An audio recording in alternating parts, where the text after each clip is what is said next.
Allora, logicamente questa non è l'occasione per fare una disputa o parlare di politica linguistica, però gli argomenti che ha diciamo, evidenziato Emilio sono importanti, sono rilevanti. Logicamente si potrebbe anche organizzare un'altra occasione e ne potremo parlare più nello specifico. Oggi non è il caso. Però devo fare una doverosa premessa perché io appunto ho parlato di una frontiera tra Gallurese e Sardo. Io riconosco e accetto il grido di dolore di una parte della Sardegna per questa esclusività dell'aggettivo sardo che viene riconosciuto a chi parla le lingue che sono al di sotto del gallurese e del sassarese.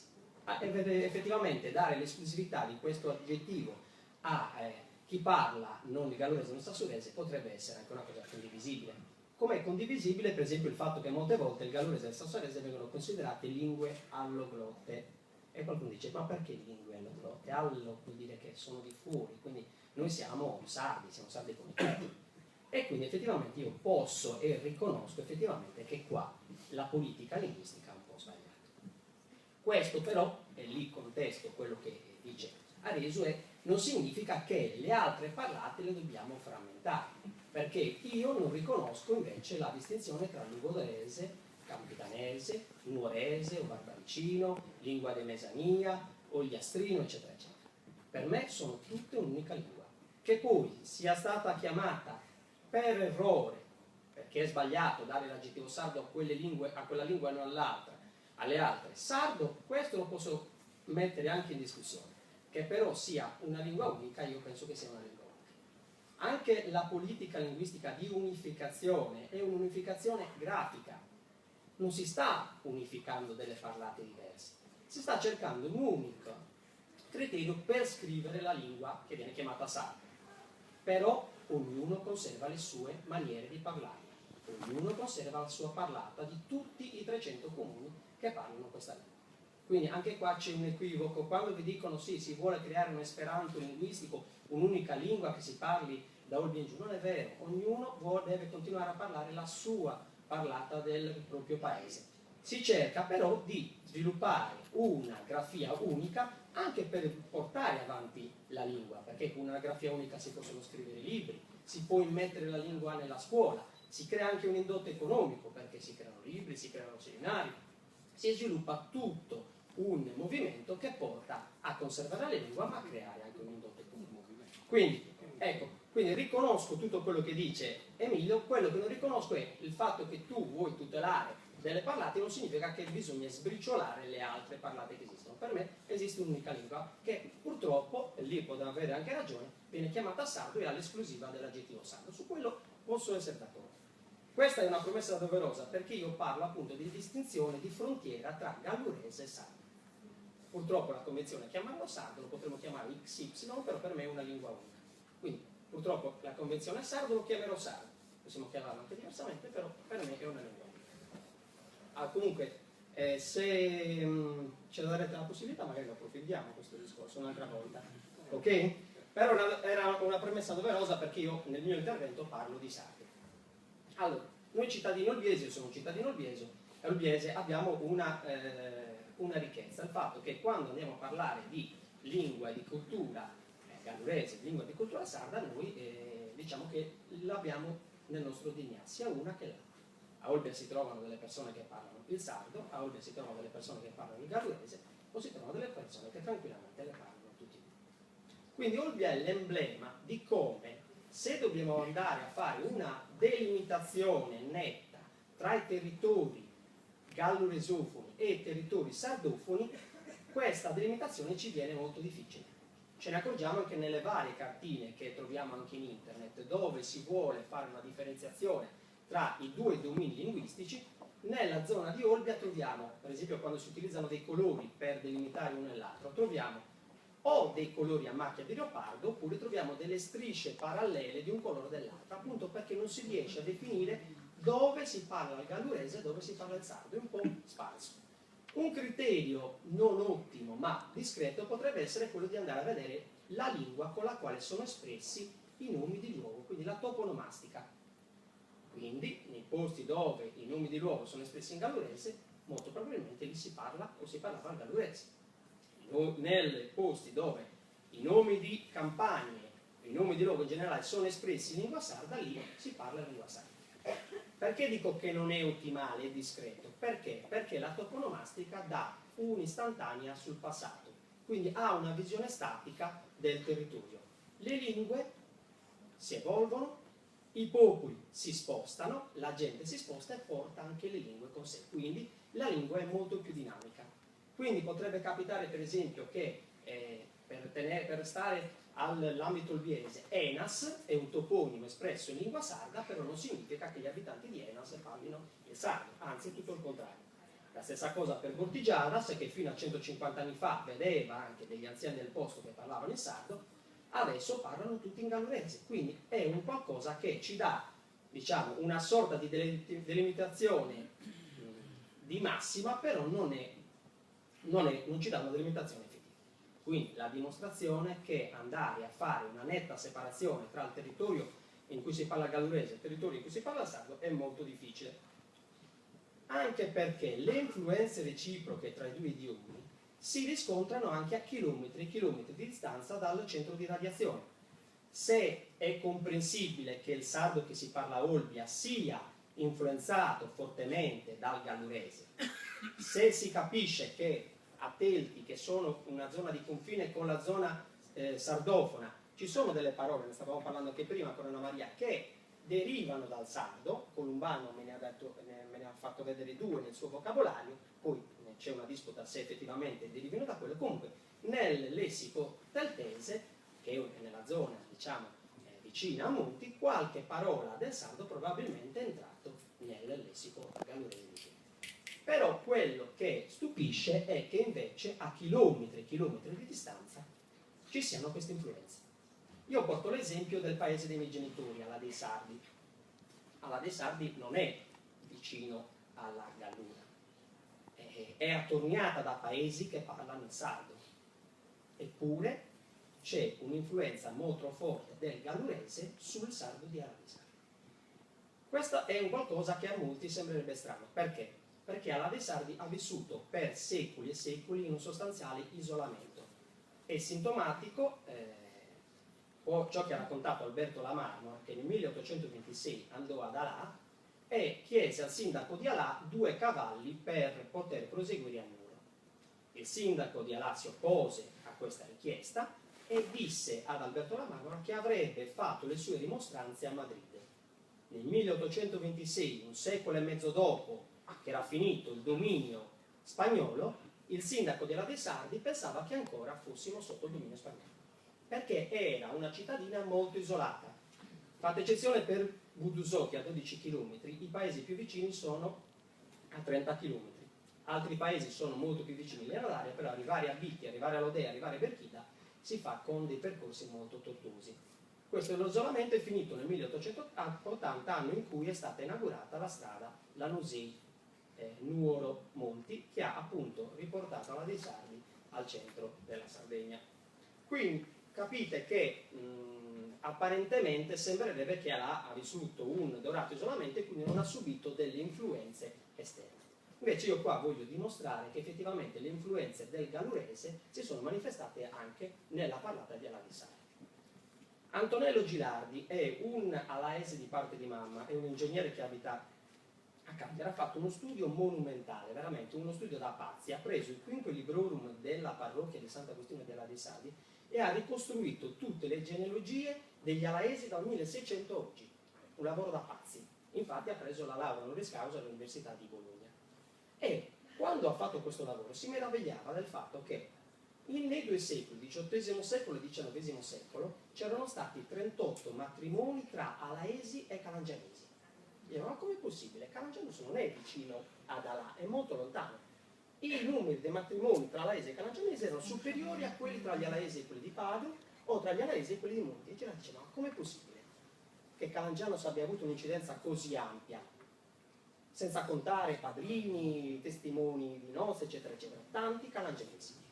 Lui ha fatto uno studio genealogico, molto probabilmente non ha approfondito lo studio storico, perché altrimenti avrebbe saputo che nel XVIII secolo c'è stato un flusso di calangianesi verso le valli di Olevà.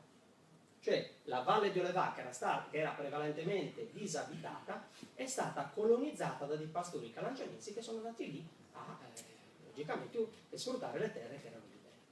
La valle di Olevà, per chi vede le subfrazioni, distano da là oggi 20 minuti di macchina, quindi erano a diretto contatto con la Val dei Sardi. Ecco dove si è manifestato questo contatto con la Gallura e con il Gallurese.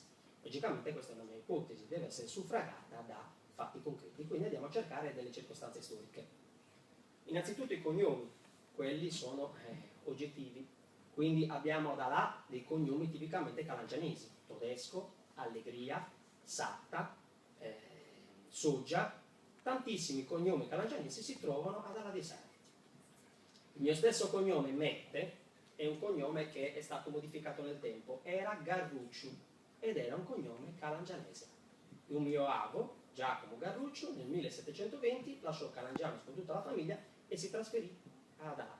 Perché è nato questo Mette? Perché il diminutivo di Giacomo, Giacomino, come lo facciamo oggi, a quel tempo si faceva con Giagumette. Giagumette significava Giacomino.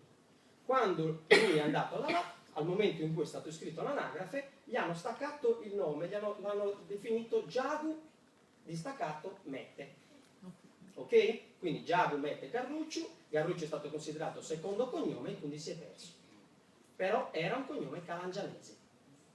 Il mio avo è arrivato da là con tutta la sua famiglia, Sant'Ora Soggiu, sempre di Calangianus e 4 figli, e si è trasferito da là. Come è possibile che ci sia stato questo trasferimento in toto verso Alà? Molto probabilmente aveva un punto di riferimento nel paese. Chi poteva essere? Non lo sappiamo, posso fare delle ipotesi. C'era un Garrucciu, Pietro Garrucciu, che è arrivato nel 1699, calangianese, ad Ala di Sardi. Doveva essere un pezzo grosso, in 20 anni ha fatto 7 volte il testimone di nozze e 7 volte il padrino di battesimo.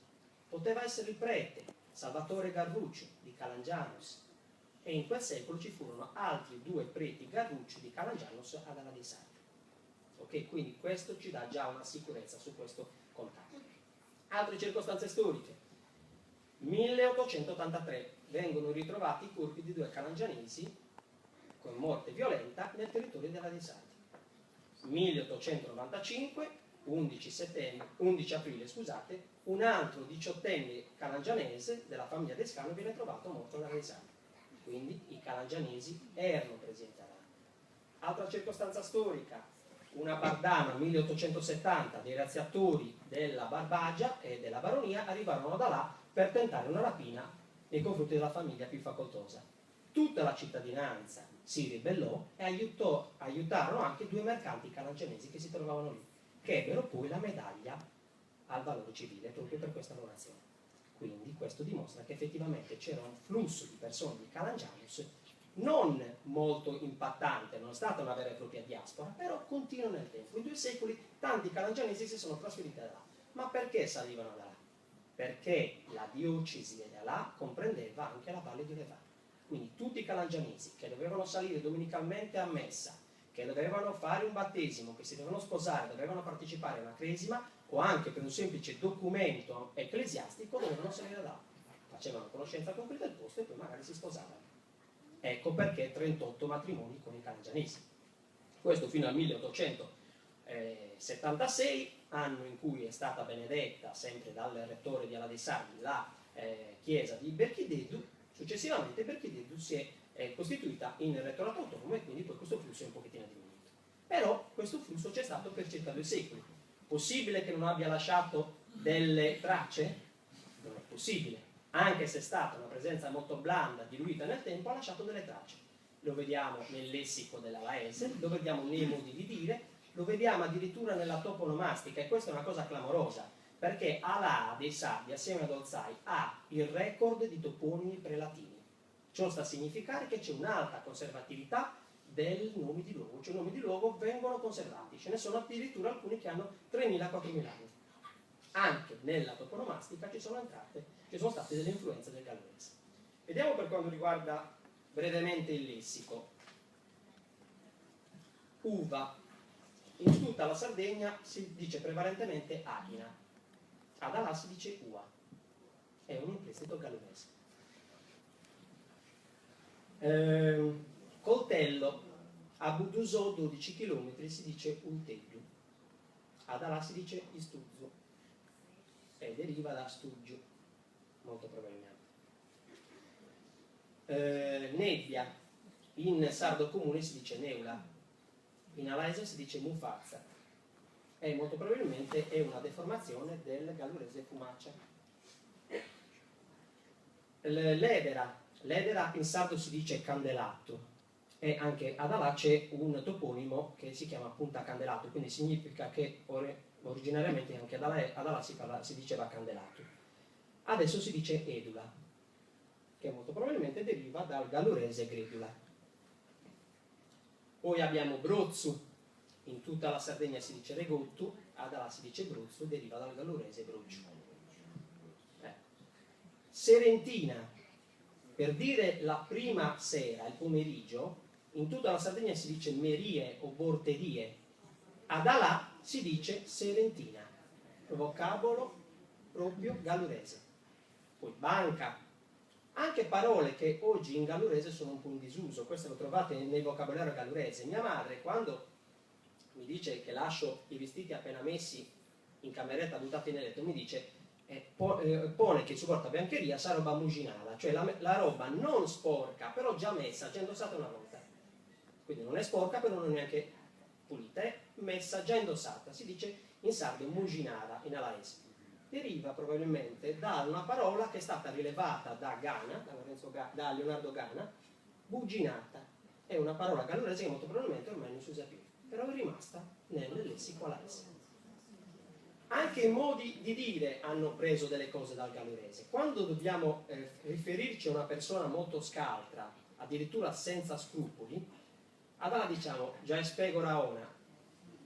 Eppure pecora in alaese si dice el vero. È un modo di dire che è stato mutuato dal gallurese, perché in gallurese pecora si dice pecora. Addirittura certi modi di dire sono rimasti in suo connotto alaese, nella tradizione alaese, direttamente in gallurese. Non mi tocchetti che mi seguite, diceva mia nonna quando voleva riferirsi a una persona che non voleva avere molti rapporti interpersonali. E quindi questo proprio è rimasto in lingua gallurese. Arriviamo al culmine, come ho già detto, la toponomastica. Ad Alà si trova un nome di campagna che si chiama Lovia Abra, cioè fa riferimento alla scrofa del cinghiale. Ma la scrofa in sardo si dice sue, in gallurese si dice Lovia, quindi è entrato anche nella toponomastica. Sì, no, molto probabilmente è la riproduzione del, magari uno che ce l'aveva lì, può darsi pure che aveva messo questo nome per ricordarsi la sua campagna. Quindi diciamo che l'influenza del gallurese si riscontra anche a chilometri e chilometri di distanza dal centro di radiazione. Io concludo facendo un breve cenno sul metodo che ho utilizzato per fare questo breve studio. Ho rinfacciato a Antonello Girardi il fatto che abbia fatto uno studio sulla genealogia e non abbia accompagnato questo studio con delle circostanze storiche che gli hanno messo invece di dubbio. Io invece sono partito da un'ipotesi di un collegamento tra calangianesi e alaesi, ho dimostrato con delle circostanze storiche che questo collegamento c'è stato e poi l'ho applicato allo studio della lingua di Alarisano. Questo collegamento tra circostanza storica e lingua, e studio della lingua, secondo me è molto importante, potrebbe essere applicato in settori un pochettino anche più importanti, più ampi. Parlo ad esempio dell'annoso problema dell'origine del popolo Sciardana. C'è chi dice che i Sciardana erano sardi, c'è chi dice che arrivavano dall'Oriente, la stessa cosa si dice per gli Etruschi, non si capisce se gli Etruschi erano originari della Toscana oppure venivano dall'Oriente. In un'isola dell'Egeo è stata trovata un'iscrizione che è scritta con una lingua che è simile all'etrusco. Sono andati gli Etruschi lì o gli Etruschi da lì sono venuti in Toscana? Ecco, purtroppo ci sono poche fonti. Questo purtroppo significa che non possiamo avere delle certezze e contemporaneamente tante persone si sentono autorizzate a fare delle teorie le più disparate possibili, alcune delle quali sono veramente ridicole. L'applicazione alle fonti storiche degli studi linguistici è molto importante in questo caso, perché la lingua si sposta con le popolazioni, non va sull'aria, non è wifi. La lingua si sposta come si spostano le persone. Quindi io personalmente sto facendo uno studio sulle lingue anatoliche, in particolare sulla lingua lidia, e sto vedendo se ci sono delle affinità con la lingua etrusca, con la lingua latina che deriva principalmente dall'etrusco, ci serve perché la lingua latina abbiamo un lessico molto più ampio rispetto alla lingua etrusca che è ancora in via di interpretazione, e poi con i toponimi sardi, che dovrebbero essere l'espressione di una lingua nuragica che invece a noi non è arrivata. Sulla base di questo, secondo me, ci saranno delle sorprese.